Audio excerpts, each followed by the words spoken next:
Tervetuloa Kalevi meidänkin puolesta haastatteluun. Sä oot tullut tunnetuksi sun tässä hyvin kurjalaisesta työrutiinista. Meitä kiinnostaisi erityisesti, että millainen sun tyypillinen työpäivä on? Tyypillinen työpäivä on se, että aamulla kun herään, niin vastaan ensiksi sähköposteihin ja sitten rupean säveltämään. Ja teen sitä jonkin aikaa ja pidän taukoa ja sitten illalla sävellän lisää. Ja tavoitteena on esimerkiksi kirjoittaa-orkesteriteosta 2 sivupartituuria päivässä. Ja kamarimusiikissa kenties 1-2, se riippuu vähän kappaleesta. Se on minua tavoitteena. Mullahan säveltäminen käy periaatteessa aika nopeasti, koska mä kirjoitan suoraan valmista partituuria ilman luonnoksia. Eli siihen luonnostteluvaiheeseen aikaa. Silloin kun mä olin nuori ja sävelsin ensimmäisiä sinfonioita, niin niistä oli keskimäärin 8 arvostelua joka ikisestä teoksesta. Helsingissä oli 5 päivälehteä, Hesari, Husaspadet, Uusi-Suomi, Sosiaalidemokraatti, Kansan uutiset, niillä oli kaikilla musiikkiarvostelija. Sitten oli Kotimaan lehdellä oli säännöllisesti musiikkiarvosteluja. Sitten tuli Turun Sanomat ja Tampereelta Aamulehti arvostelemaan konsertteja. Nykyään on hyvä, jos on 1 arvostelu konsertista, jos sitäkään. Ja kamarimusiikkia ei arvostella enää ollenkaan. Eli sävellykset eivät saa mitään julkisuutta, jolloin myöskin säveltäjät jäävät täysin tuntemattomiksi suurelle yleisölle. Kulttuurialan maailma yleisesti on vähän sekaisin tällä hetkellä, niin mitä sinä ajattelisit, mikä on säveltäjän rooli siinä? Rooli on tietenkin sanoa jotakin tärkeää tästä ajasta. Ja mun mielestä sävellyksellä ei ole merkitystä, ellei säveltäjällä jotakin sanomaa, mitä hän haluaa ilmaista sillä teoksella. Ja sen pitäisi sitten vaan saada näkyvyyttä, tämä hänen sanomansa. Eli se on sama, mitä se on aina ollut tämä. Siis sanoa jotakin tärkeää maailmasta ja antaa, luoda tietenkin tuommoisia keinoja, vaikkapa kauneutta. Tai jotakin antaa toivoa ihmisille ja uskoa siihen, että nykyhetken mahdollisuuksistakin on mahdollista luoda jotakin yhtä hienoa kuin entisen aikana tehtiin. Ettei tämä ole kuolemassa tämä kulttuuri. Do you think that these institutions can define the public or they just give access to this public? Yeah, that's a really interesting question. I think it goes both ways. So I think the institution does affect the public, but I think the public also affects the institutions. I can say this having seen what it's like here in Finland and what it's like in the UK and also what it's like in the US. Mm-hmm. So for instance, I do notice that in Finland, for instance, contemporary music shows up on public broadcasting a lot more than it does in many other places. And then I do find that the public as a whole does tend to be more aware of contemporary music. For instance, a lot of just your average Finns know who Kaija Saariaho is. I even remember there was some interview a few years ago where it said that, I think this was in a Suomen säveltäjät concert that the statistic was given, that 50% of people didn't know who Kaija Saariaho is, and this is some kind of, really big problem. And yes, I agree that it would be great if that percentage was higher. But at the same time, I don't think half of the British population, for instance, knows who Thomas Addis is. Mm-hmm. You mentioned that you write the music that you feel you need to write. So it sounds from that you're mainly targeting yourself with your own music in a way. Do you ever consciously target specific publics instead? One way to frame that is I see myself as part of a conversation. So, since when composers started to write music, if you go back to the medieval times and to Bach, and from then onwards, what you get is composers will listen to what's around them, will make sense of it in their own way, and then they'll say what they say as a reaction to that. And that's been going on since however happening. And I guess it's probably fair to say that I'm doing the same thing. So there's other people writing music around me, and then there's other extraneous extra musical stuff that's happening, and then I try to make sense of that somehow by writing music. And then that goes back out into the world, and what happens beyond that is, well, other people will, I guess, listen to it and do their own thing. There's an opinion piece you wrote a couple of years ago about problems of representation and cultural appropriation in the musical scene in Nordic countries. And it's been 8 years since you wrote that piece. And how do you think the landscape has changed during these last years? The landscape has changed a lot. I don't think the problems of representation, of gender balance, indigenous role, indigenous power in society, I don't think they've been solved. All of these are, of course, continuums as well.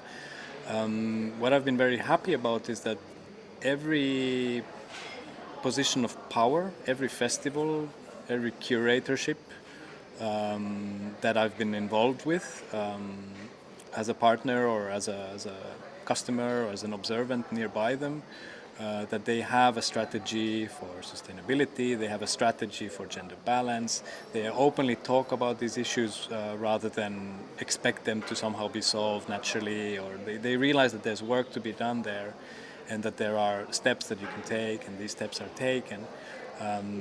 And as a result, I think in pure numbers, I don't know what the percentage is, but there are more, for instance, trans and women composers that are being performed now than 8 years ago.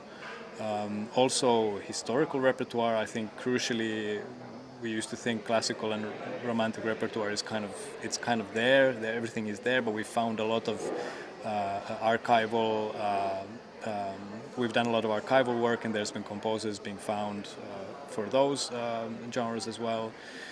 I just was in Oulu 2 weeks ago, and there's the biggest ever exhibition of Sami art in the history of the planet right now, until now, and I think a small part of it is coming to Helsinki now.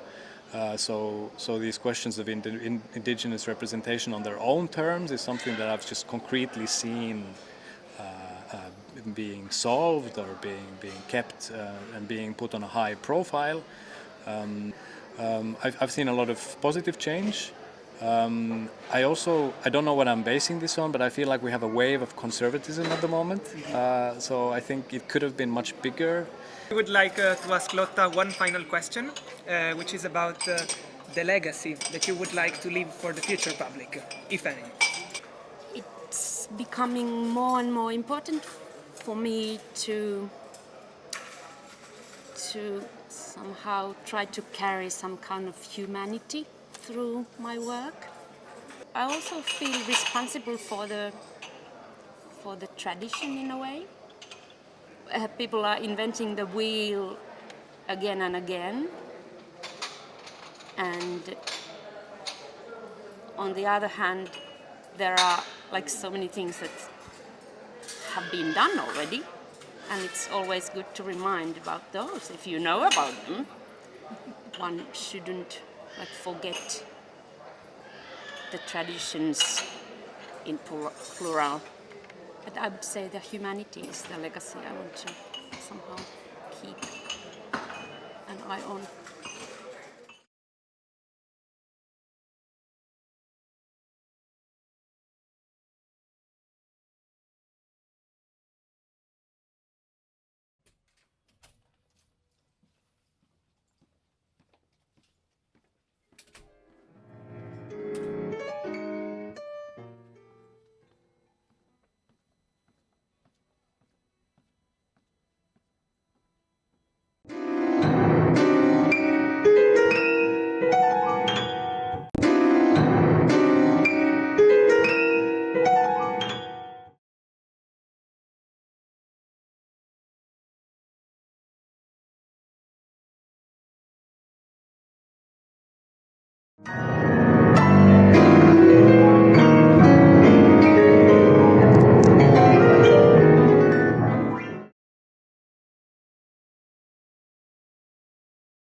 welcome to the ride. Sorry. Which floor would you like to go to? Third, please. There you go. Please enjoy the music. Ne sol maggior dolore, ne sol maggior dolore, che... Thank you.